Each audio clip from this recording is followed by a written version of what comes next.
Buenas noches. Dentro del esquema de ABC Noticias vamos a realizar el día de hoy una entrevista que tiene que ver precisamente con el festejo, con la conmemoración del Día del Trabajo. Tenemos aquí en el estudio la visita de juristas, de abogados, del licenciado Jorge Sales Boyoli. Él es el director del bufet Sales Boyoli, a quien le agradecemos que nos acompañe aquí en ABC Noticias. Bienvenido, licenciado. Gracias.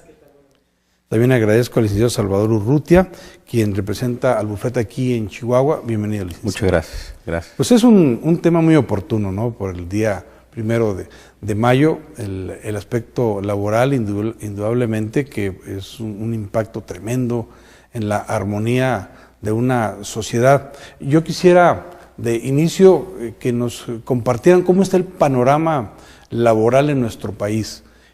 ¿Cuál es si tenemos por ahí el dato concreto de la población económicamente activa? ¿Cuántos están trabajando en la formalidad? ¿Cuál sería el porcentaje de que no está en la formalidad y cuáles son las consecuencias de esto? Y el desempleo, ¿no? Que también es uno de los temas fundamentales. Si usted nos pudiera orientar, licenciado. Con mucho gusto. Pues creo que nos encontramos en un momento muy relevante en materia laboral, en materia de empleo. Estamos en una etapa que yo podría definir como de claroscuros en materia laboral. Por un lado tenemos un sindicalismo contradictorio en nuestro país, ¿no? Es un sindicalismo que ha mantenido la paz social, que no hemos vivido en México una huelga general como se vive en otros países.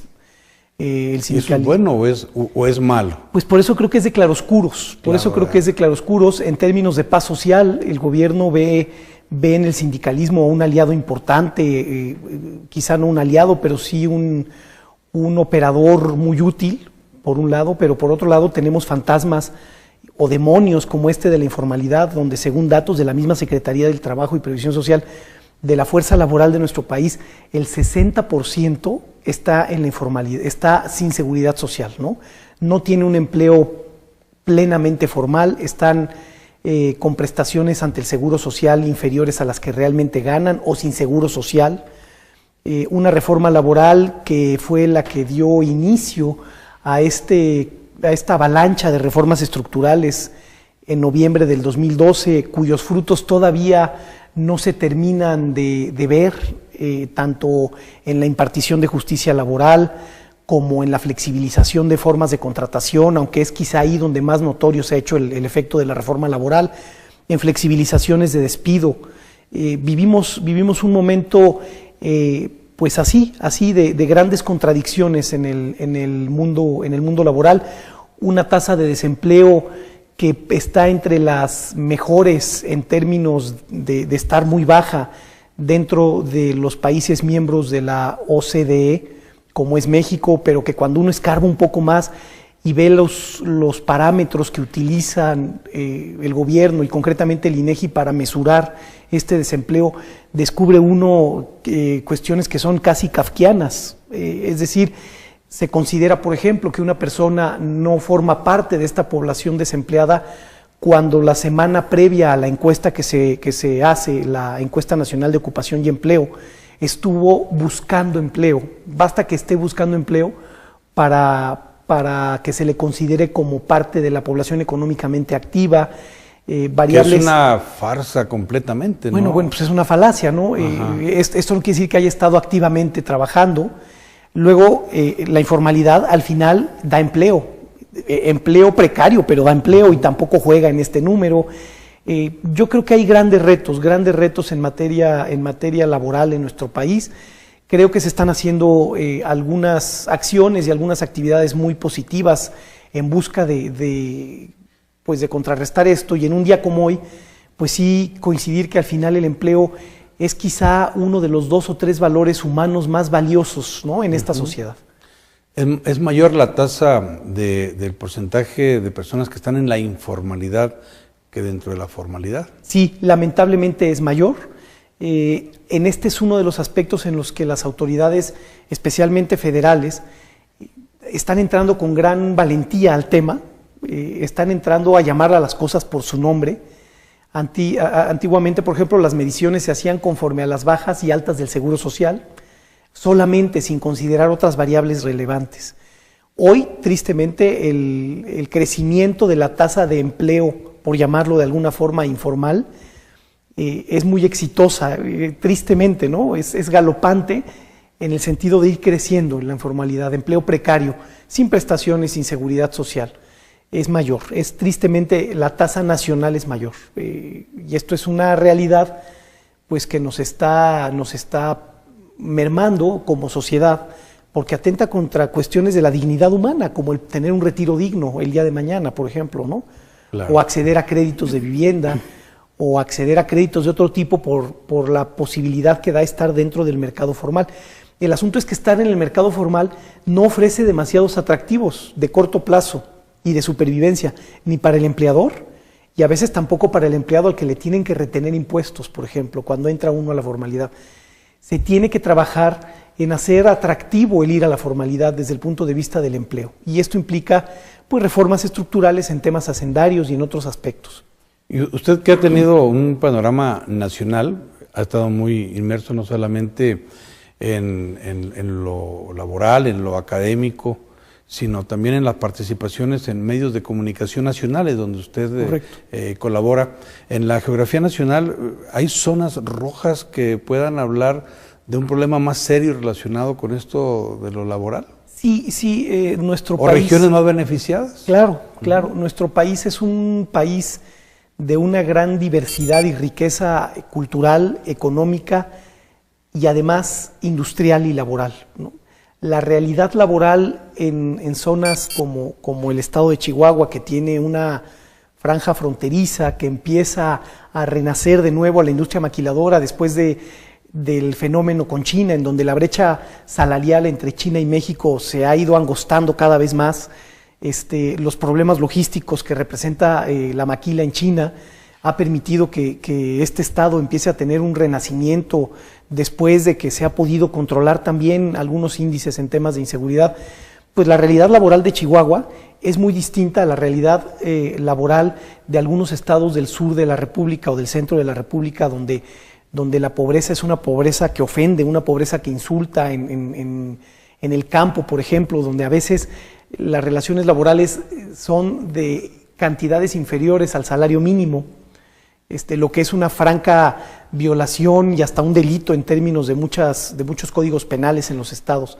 Sí hay una realidad muy diferente, sin duda alguna que los estados que tienen, como el caso de Chihuahua, una franja fronteriza, pues se ven beneficiados de esta cercanía geográfica.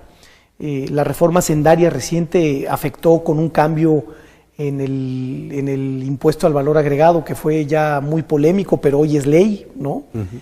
Sí hay realidades muy diferentes de empleo en distintos estados de la República, particularmente algunos estados del sur de la República que no tienen zonas tan fértiles. Por ejemplo, Oaxaca, la realidad laboral en Oaxaca es otra. Por poner un ejemplo de algunos de los muchos clientes que atiende nuestra firma, tanto nacionales como extranjeros con presencia en México, en Oaxaca está un lugar donde se encuentra un parque eólico y hay una gran explosión en materia de energías renovables y utilizar el aire como una fuente de energía. Esto le ha dado un crecimiento a la zona, pero uno va a estos lugares y la pobreza se ve muy desigual. Si uno está en la franja en donde estos generadores, aerogeneradores se encuentran, se va a ver beneficiado por la economía, pero hay que caminar solo unos metros para ver otra realidad. Y no es lo mismo el México de Juchitán que el México laboral de la Ciudad de México, donde hay una informalidad creciente, donde es el centro de muchas decisiones, que la realidad laboral del norte del país. Entonces sí hay una gran diferencia. Y cuando hablamos del factor de industrialización, y centramos mucho de lo que esto pudiera ser en base a la industria de la transformación o las maquiladoras, ¿es una alternativa todavía viable para nuestro país o estaremos cayendo en un estancamiento de crecimiento verdaderamente industrial al ser simplemente maquiladores? Claro, el tema de la maquila es un tema muy polémico, como muchas de estas figuras tienen una parte muy benévola y de derrama de muchos beneficios y tiene algunas desventajas. sin duda alguna que este estado, el estado de Chihuahua, el estado más grande del país, tuvo su cenit en el tema de las maquilas hace ya algunos años y después tuvo una caída dolorosa, ¿no?, en términos económicos, por todo el atractivo que generó China en estos temas. Y yo creo que la vivencia de Chihuahua puede ser muy ejemplificativa de las ventajas y desventajas que puede tener la industria maquiladora. Sin duda alguna, que en términos de derrama económica, la maquila no solo se debe ver en función de lo que se fabrica y se envía a otros lugares para concluir los procesos productivos, sino también en función de toda la derrama económica que genera. Y pensar también en que ya no es un fenómeno solo geográfico. Hay estados como Guanajuato que están trabajando arduamente en llevar maquila, pero no ponen el acento en su situación geográfica, que es muy lejana de la zona fronteriza. Ponen su acento en las facilidades administrativas y burocráticas para mover esas mercancías, para que terminen el proceso. Y hay ejemplos donde se hacen comparaciones y algunos estados que dan grandes facilidades pueden incluso resultar más atractivos que otros estados de la zona norte por temas, por ejemplo, como variables de la inseguridad. Entonces, sí es un riesgo que nos volvamos un país puramente maquilador, pero creo que hay que estar dispuestos a romper ese paradigma si esto trae beneficios en términos de empleo. Claro, yo quisiera ahora irme al panorama estatal con el licenciado Salvador Urrutia y preguntarle desde el punto de vista laboral qué tanto impacto tuvo o ha tenido las cuestiones de la violencia en nuestra entidad. ¿Ha disminuido de alguna manera esta actividad laboral, el crecimiento comercial o industrial? ¿Usted qué percepción tiene? Bueno, mire, definitivamente la cuestión de inseguridad pues es una cuestión que nos pega a todos y en todo. La verdad las cosas, en los tiempos que vivimos aquí en el estado, que había ocasiones en que ni siquiera salíamos de nuestras casas, pues viene a perjudicar la verdad las cosas en todo, impacta todas las cuestiones, desde la familia en sí misma hasta las cuestiones laborales. Creo yo que hemos avanzado en ese tema, creo yo que se han dado resultados. Creo yo que estamos en un proceso en el cual empezamos de nueva cuenta a levantarnos después de haber estado caídos durante algunos años y veo yo la industria de toda la que tenemos aquí en el estado, empiezo yo a ver un poco de mejoría.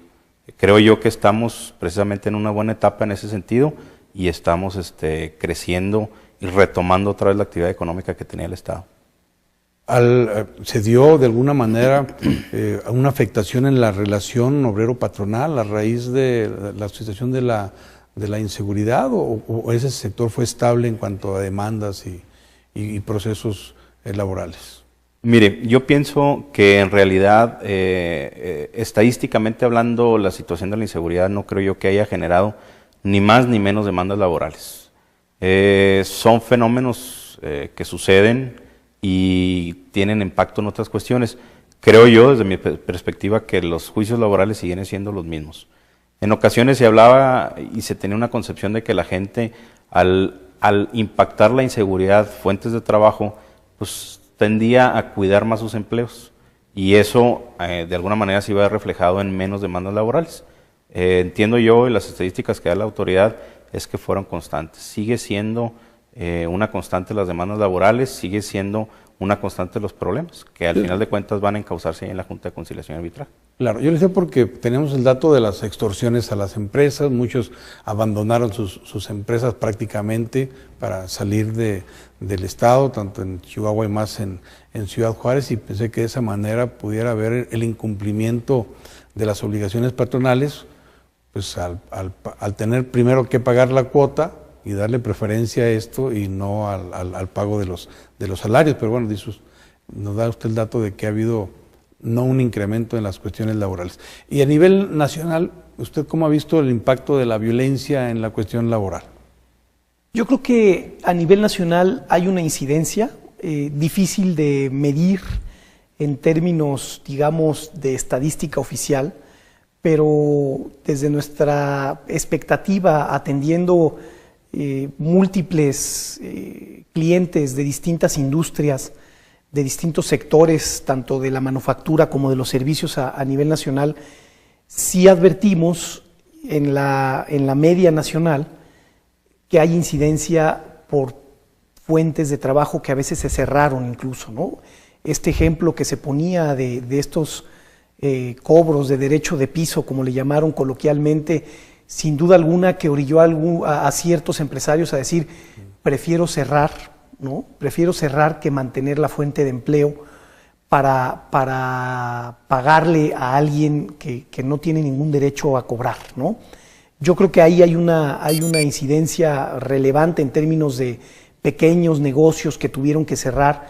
Las grandes industrias, las grandes corporaciones tienen mecanismos mucho más estructurados para hacer frente a estas extorsiones, que no son privativas de México, en Centroamérica, en otras épocas históricas había fenómenos similares. Entonces las empresas globales creo que tienen más elementos. Pero si pensamos en el pequeño empresario, el de la pastelería, mayores, ¿no? que es la mayoría del empleado mexicano, ese yo creo que sí tuvo incidencias, ¿no? Que el de la pastelería que tiene 2 empleados o 3 empleados, el de una panadería, el de un pequeño comercio, de una ferretería, que empiezan a sufrir estas extorsiones, sin duda alguna que hay una afectación ahí en los empleos. Y luego, pues hay otro tipo de extorsiones, ¿no? No solo estas de la delincuencia, el sindicalismo del que hablábamos al principio, en estos claroscuros, ¿no? Sin generalizar, pero hay sindicalismos que lo que hacen es extorsionar de alguna forma también, ¿no? De poner a los patrones en condiciones en las que la economía les impide a ellos seguir cumpliendo con las prestaciones de contratos muy gravosos y tienen el derecho de huelga. Recordemos que nuestra reforma laboral, esta reforma del año 2012, le quitaron toda la cafeína, digamos, que venía con la iniciativa de ley, donde se hablaba de transparencia sindical, de democracia sindical, de rendición de cuentas.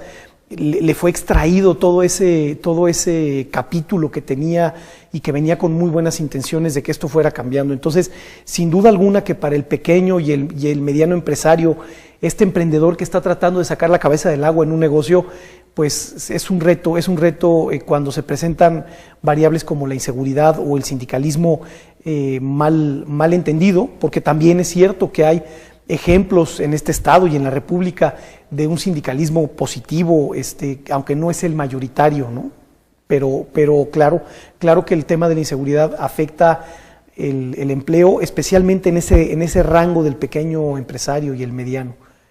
Muy bien, si nos permite, vamos a una pausa y regresamos un momento con esta entrevista que le tenemos aquí en el canal 28. Regresamos. Estamos ya de regreso en esta entrevista que le tenemos el día de hoy aquí en ABC Noticias. Hay iniciativas que se están dando en el campo de lo procesal laboral. Uno de ellos es la oralidad. Es una aportación que parece que como precursor el estado de Chihuahua está empujando. ¿Qué nos puede usted comentar sobre esta situación? Sí, mire, efectivamente, el estado de Chihuahua, a partir de esta administración, se han venido implementando salas orales en materia de juicios laborales. Creo yo el fundamento de esto es que la Ley Federal del Trabajo prevé que los juicios laborales son esencialmente orales, y es precisamente el fundamento que ha tenido esta administración. Se ha invertido en infraestructura, se ha invertido en personal, y las estadísticas y los informes que nos da la Secretaría es que son juicios que han estado funcionando y que según sus medibles, en 90 días se terminan estos juicios laborales. ¿Cuál es la diferencia entre antes de la oralidad que se había tradicionalmente manejado y en la actualidad esto que se está ofertando? Mire, la diferencia en realidad, desde el punto de vista legal o formal, no existe ninguna diferencia. Es una ley federal del trabajo, la cual, como su nombre lo dice, está hecha para todo el país y la cual puede ser modificada, reformada única y exclusivamente por el Congreso de la Unión. Es decir, los estados no tienen la facultad para hacerlo. Entonces, desde el punto de vista legal no hay ninguna diferencia. La cuestión aquí es la diferencia que se puede dar entre el sistema oral, que le llaman ellos, y el sistema antiguo, por llamarlo así.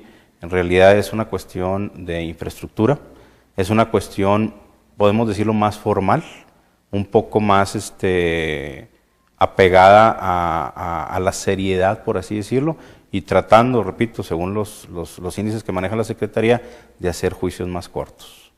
O sea, esto significa que la oralidad como innovación ¿En qué aspecto material lo podríamos observar? Tanto el trabajador que interpone una demanda como el patrón que va a tratar de defender este tipo de demandas. Que ahora lo van a hacer que de manera más presencial o se va a grabar o qué, ¿cuál es la diferencia material? Mire, lo que reporta la Secretaría del Trabajo es, vamos a llamarle agilidad. Esto significa, presenta la demanda del trabajador y el compromiso que hace la Secretaría es que ese mismo día se le señala una fecha para la próxima audiencia. Al decir ellos que en 90 días se terminan los juicios, pues se están automáticamente ajustando a los términos que dice la Ley Federal de Trabajo para que se desahogue una audiencia de otra, lo cual por la carga de trabajo pues no sucede en los procedimientos antiguos, por así decirlo. Son salas en las cuales se encuentran estructuradas, llamémoslo así, de una manera pegándole a lo que vemos en las películas de Estados Unidos, en las cuales se encuentra un jurado que se integra, en este caso por el presidente de la Junta, el representante obrero y el representante patronal. En otro lugar se encuentra el secretario de acuerdos con su escribiente, que es el que da fe de los hechos que están sucediendo. Por otra parte se encuentra la parte actora y la parte demandada.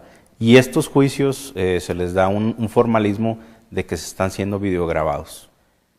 Como le digo, realmente lo que se trata aquí es de dar agilidad a este procedimiento y de que las cosas se hagan más rápido. Es lo que nos informa la Secretaría del Trabajo. ¿Y cuál es su punto de vista? ¿Será un maquillaje a un proceso laboral pues, que no se va a modificar porque está en una ley federal para ir con esta moda de la oralidad nacional? Yo creo que hay un poco de todo. Sin duda alguna es una iniciativa novedosa, una iniciativa, me atrevería a llamarla seductora. Pero no una iniciativa legal, es decir, no está hablando de una iniciativa de ley, sino... Exactamente, en términos, digamos, de emprendimiento, de acción, a eso me refiero con el término iniciativa, no desde el punto de vista de un proceso legislativo. Claro.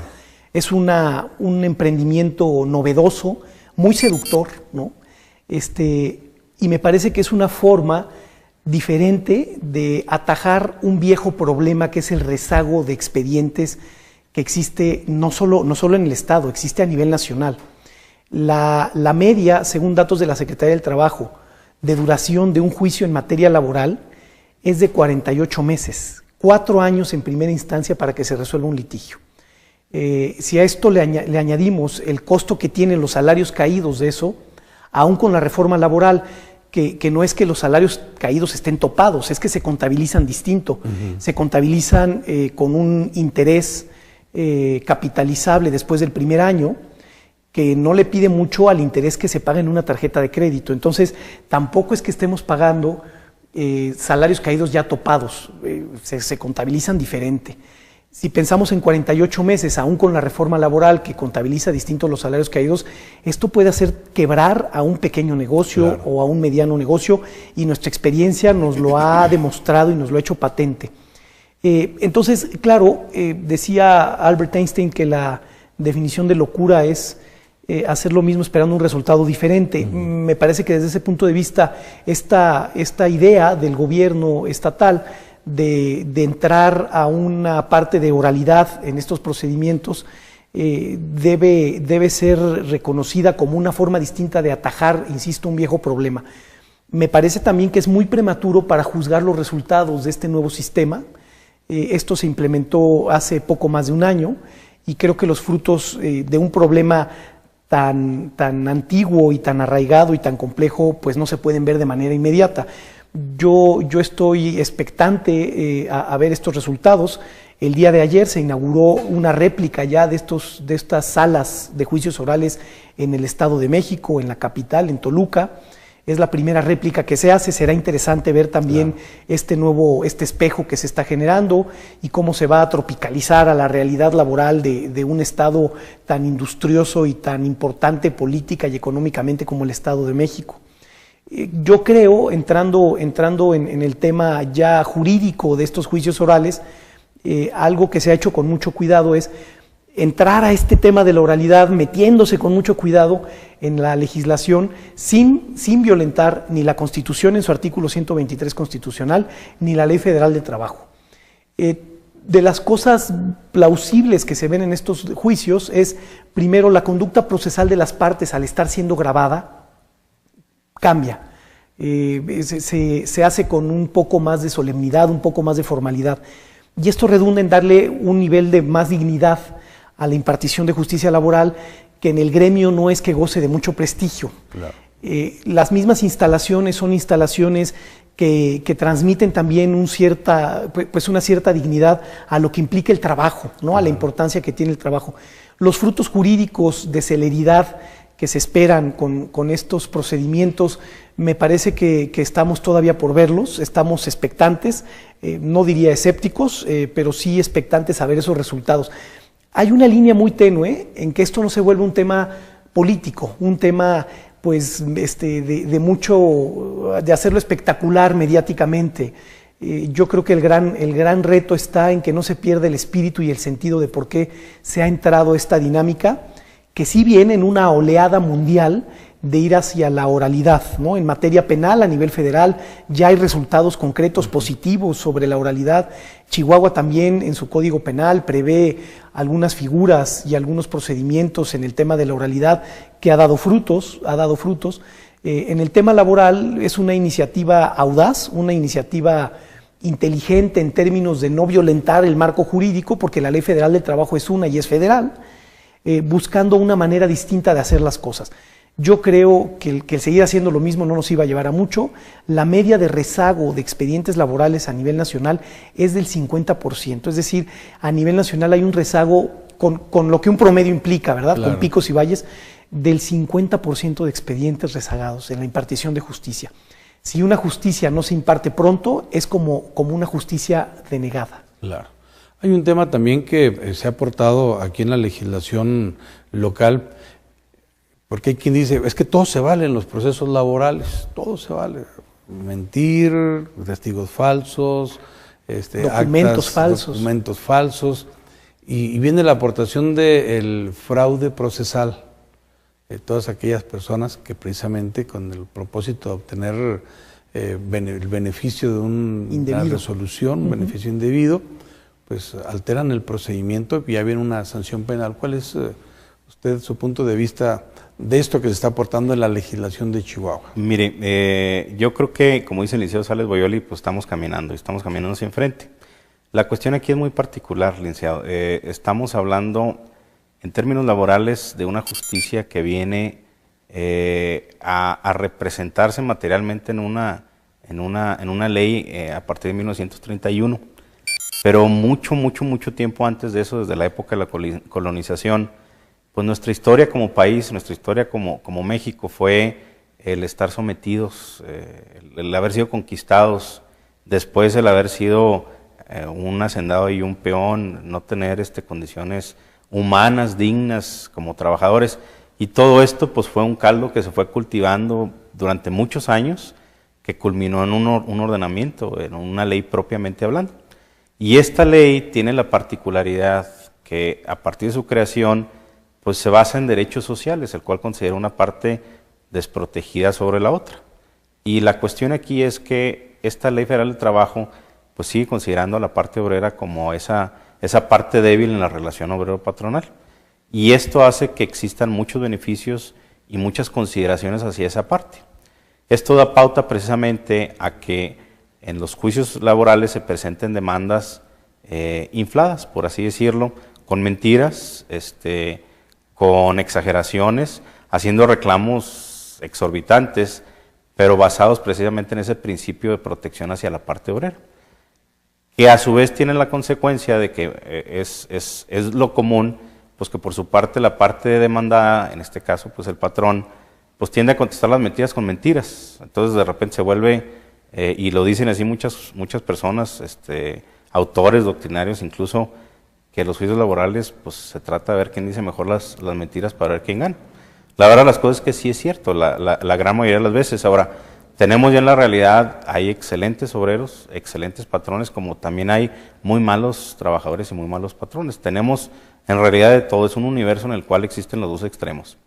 Pero sí en los juicios laborales tenemos esa particularidad. Y esa particularidad también de alguna manera puede obstaculizar la cuestión penal. ¿Qué significa esto?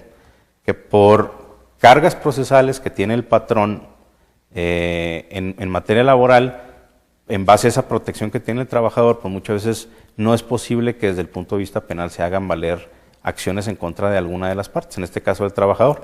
A manera de ejemplo, si un trabajador señala haber percibido un salario tal, si el patrón, el común de los juicios, el patrón no prueba que ese trabajador no percibe ese salario, aun y cuando sea mentira, aun y cuando sea un fraude, aun y cuando exista en otra materia un delito como tal tipificado, pues existe la protección o la consecuencia legal desde el punto de vista laboral que hace cierto ese salario.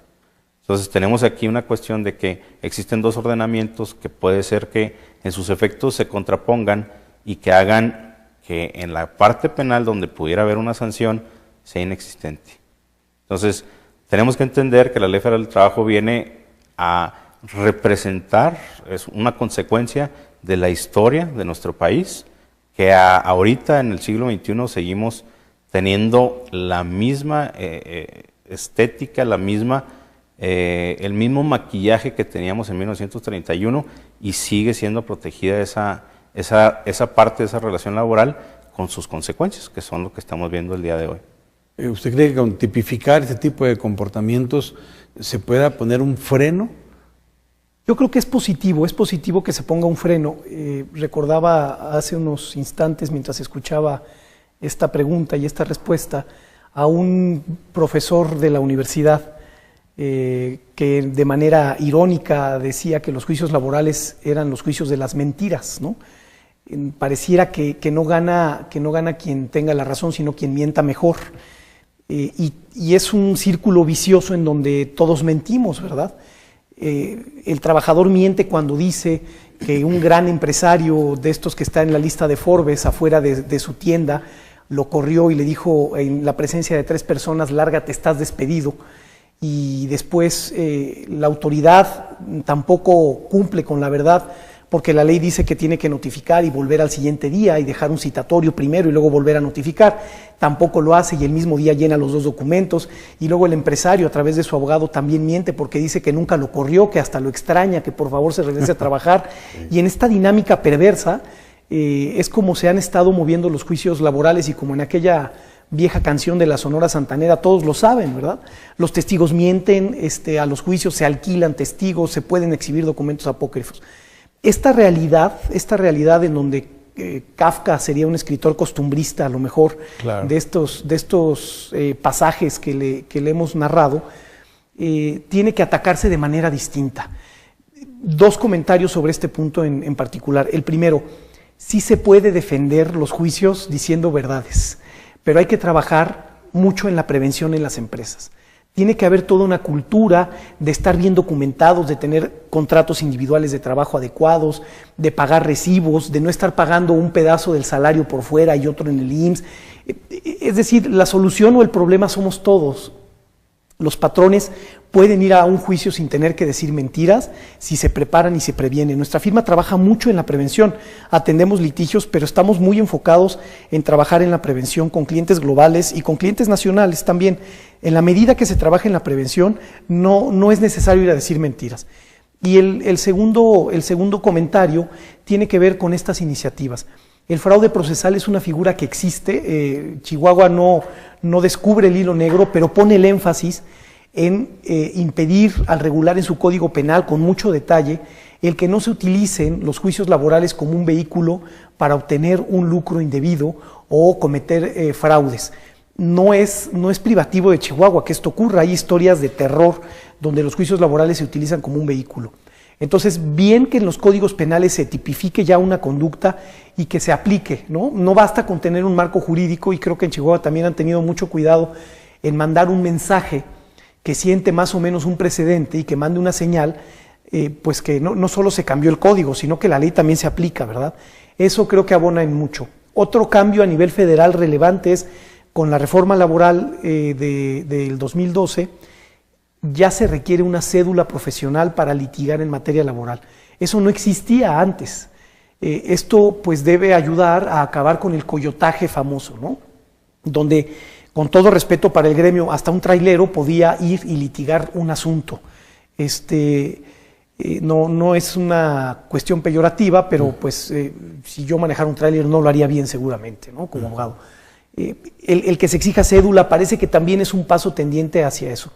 Sí creo que el poder cambiar la cultura laboral en los procedimientos del trabajo es un tema integral, ¿no? Es un tema que debe atenderse desde la prevención en las empresas, desde la capacitación y el adiestramiento, desde la impartición de justicia, desde cambiar el marco normativo en materia penal para que no se utilice el tema laboral como un vehículo de extorsión. En algo en lo que yo advierto un área de oportunidad importante para el estado de Chihuahua, que también tendría que ser parte de esta solución integral, concretamente en la ciudad, en la capital, el trabajo de los gremios, ¿no? Yo no percibo como una firma que tiene presencia en toda la República, no percibo un foro unido en términos de gremio de abogados laborales. No se percibe un gremio unido que tenga voz, que cuestione, que ayude, que incida en la actividad. Sí, que aporte. Creo que ahí hay una gran arena de oportunidad para los abogados laboralistas y para los empresarios que tienen un potencial a nivel nacional bien importante. Cuando hablamos de las relaciones laborales, pensamos siempre entre el patrón y el empleado, pero desde el punto de vista del sector privado. Y las relaciones laborales las encontramos pues en la burocracia, en la relación entre el gobierno y sus empleados, donde también se cometen injusticias extremas, como tiempo atrás se denunciaba que los propios notificadores del IMSS, pues que no estaban afiliados al IMSS y trabajaban en la informalidad. Sí, grandes incongruencias. El gobierno es el principal empleador, ¿no? A nivel nacional. Y cuando uno empieza a revisar, resulta que ellos tienen a sus propios empleados piratas, por decirlo de alguna forma coloquial. Tienen, por ejemplo, composiciones salariales donde reciben una nómina y reciben un bono extraordinario que llega en efectivo, quién sabe de dónde, o manejan la nómina confidencial y la otra nómina, y para efectos de seguro social, pues ellos solo cotizan con la nómina oficial y no con la confidencial, y esto pasa en todo el país. Tiene que haber congruencia, ¿no? El principal empleador, que es además el impartidor de justicia con otra cachucha, pero la misma persona en materia laboral, es a veces, sin generalizaciones, es a veces el principal violador de los derechos laborales, ¿no? De sus propios empleados. Esto tiene razones históricas, económicas, presupuestales y es una cuestión multifactorial que tampoco acepta una solución única. Se empiezan a ver esfuerzos en los estados, en algunos estados de la República, por predicar con el ejemplo. Dicen que la palabra enseña, pero el ejemplo arrastra, ¿verdad? Sí hay como una gran asignatura pendiente. No se tocó este tema en la reforma laboral, no se tocó el tema de los trabajadores burocráticos, como se les llama doctrinalmente, aunque el término burocrático ahora es un poco peyorativo. Los trabajadores al servicio del Estado por momentos parecen trabajadores de segunda categoría, ¿no? Tienen, por una resolución jurisprudencial histórica y un poco ya añeja, tienen un tratamiento distinto en virtud de una figura que se llama el derecho de la estabilidad en el empleo, donde ellos pueden perder, carecen de este derecho de estabilidad en el empleo y entonces se pueden rescindir sus servicios o dar por terminados sus servicios sin ningún tipo de indemnización. Sí pareciera que estamos hablando de unos trabajadores de segunda. El tribunal que resuelve las controversias de los trabajadores al servicio del Estado a nivel federal tiene un rezago brutal y los tribunales estatales no andan tan perdidos en este tema. Un gran reto, una gran asignatura pendiente el trabajo de los burócratas, que no vislumbramos desde nuestra experiencia que se vaya a tocar este tema en las próximas reformas estructurales porque las prioridades parecieran ser otras, ¿no?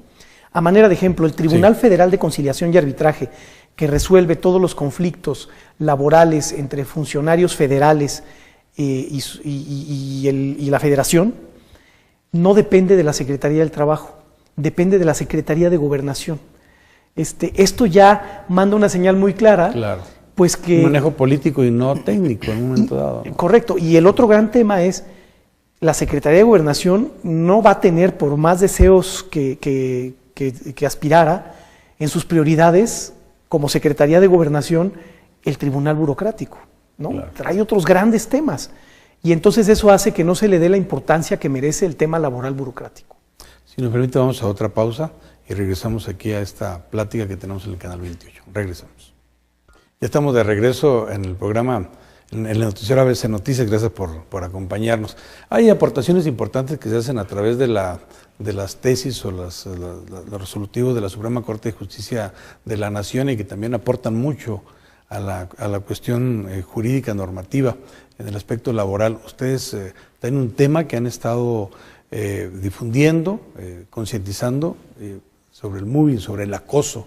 Yo quisiera que nos dijeran de qué se trata, qué es lo más novedoso que ha habido en este sentido. Sí, tenemos una sentencia de la Suprema Corte de Justicia de la Nación que se dictó en fechas recientes, en el mes de febrero, y se resolvió por unanimidad de los 5 ministros. Esta sentencia ha sido publicada en las semanas anteriores y trata del acoso laboral. El abordaje que hace la Corte es un abordaje muy interesante, porque no lo hace desde la segunda sala de la Suprema Corte de Justicia, que es la que trata los temas laborales, lo hace desde la primera sala, que es la que aborda los temas civiles, y desde ese punto de vista entran al tema. Cuando habla del acoso, ¿está hablando del acoso genérico o un acoso sexual? No, del acoso laboral. En general. Sí, el acoso laboral como una cuestión genérica acepta distintas modalidades. Ajá. Una de esas formas que toma el acoso laboral es la del acoso sexual, que es quizá la más polémica o la más difundida, pero la sentencia de la Corte habla del acoso en materia laboral de manera genérica. Platicaba que entran desde el punto de vista civil, porque el origen de esta sentencia es una demanda de daños y perjuicios en materia civil que hace una trabajadora en contra de su empleador, pidiendo una indemnización en materia civil por daños y perjuicios, producto de haber sido víctima de acoso laboral. ¿Un tipo de daño moral? Es correcto, es correcto. Y lo segundo que le hace muy interesante, y de llamar la atención realmente, es que la demandante, la víctima que llega hasta la Corte con este tema en virtud de la facultad de atracción que ejerció la Corte, es una ex empleada de una Junta de Conciliación y Arbitraje del Estado de México. Entonces, del mismo circuito. Sí, es una cosa, es un aspecto muy paradójico, ¿verdad? Claro. Esta sentencia, la aportación más relevante, o la aportación central, porque todo es relevante, radica en que aborda el tema del acoso laboral o mobbing, lo aborda con mucho detalle y lo desmenuza y lo explica. Y no hay ningún ordenamiento jurídico en México que haya entrado a ese nivel de detalle en el tema. Y establece, por ejemplo, cuáles son las condiciones que deben acreditarse en un litigio de naturaleza civil para que se pueda considerar que hubo acoso. Y entre estas condiciones menciona factores muy específicos y muy relevantes que deben marcar una pauta para que los empleadores implementen políticas y procedimientos y protocolos para prevenir el acoso laboral, y que esto no se convierta en una contingencia que afecte la rentabilidad de las empresas, ¿verdad? Claro. Una de las condiciones que debe presentarse para acreditar un acoso laboral en un litigio de naturaleza civil es que haya una frecuencia en el acto, en la conducta de acoso. Yo quisiera que antes que nos diera las características, nos diera ejemplos de acoso para tener el panorama de la película. Es una muy buena pregunta, porque puede llegarse a un extremo como el que ocurre en algunas culturas laborales globales, donde todo es acoso, ¿verdad? Es como más fácil explicar lo que no es acoso. Debe distinguirse entre una conducta que tiende a aplanar, a amedrentar, a oprimir, en el fondo a discriminar, de las exigencias propias a las cargas de un trabajo, ¿verdad? Yo exigir que se cumpla con un trabajo contratado, eso no puede ser acoso. Lo que sí es acoso es que sea una conducta frecuente, repetitiva, no aislada, que tiende a aislar a la persona, a amedrentarla, a opacarla. Esas conductas sí son conductas que llevan implícito un acoso, y pueden tomar las más diversas formas. Pueden tomar formas de aislamiento, por ejemplo, de dar cargas de trabajo humanamente excesivas, de pedir favores sexuales, y esa es la modalidad Te voy a típica. mandar a Delicias, te mando a Juárez a trabajar, yo tengo una sucursal, Claro. y te vas para allá. Claro, y te mando allá y resulta que allá no hay nada, ¿verdad? O Y te que cambio el horario de trabajo, vas a entrar a las 3 de la mañana. sin una justificación, ¿no? Porque hay actividades laborales en donde la naturaleza del trabajo propio exige horarios así, ¿no? Pensemos en industrias turísticas, en un restaurante, la misma actividad periodística, por ejemplo, ¿no? Tiene exigencias a veces que dependen de otras variables. Es diferente a que yo diga, oye, te voy a mandar, estás en Cancún y te voy a mandar a Tijuana a trabajar, no porque Tijuana tenga algo malo, ¿no? Pero te voy a mandar a Tijuana y te voy a sentar en una silla a que estés todo el día doblando papelitos y al final del día los desdobles, ¿verdad? Para obligarte a renunciar. Para obligarte a renunciar. O trabajas en un almacén de autoservicio y eres el gerente general del almacén y al día siguiente te voy a mandar al almacén, ¿no? No porque ir al almacén sea degradante, pero está claro que no me contrataste como gerente para estar en el almacén. Este tipo de conductas, cuando son repetitivas, me parece que entonces sí llevan implícito un ánimo discriminatorio. Se debe cuidar, Yo no quisiera caer en un extremo. preguntarle, porque se me viene a la mente, ¿habría acoso en la clase burocrática cuando los obligan a asistir de alguna manera a los eventos de algún partido político o a apoyar a algún candidato, y si no lo hacen puede haber repercusiones? Claro, yo creo que ahí no habría propiamente un acoso, pero muy probablemente lo que habría es una causal para que el empleado pudiera rescindir la relación de trabajo si lo están obligando a hacer algo para lo que no fue contratado.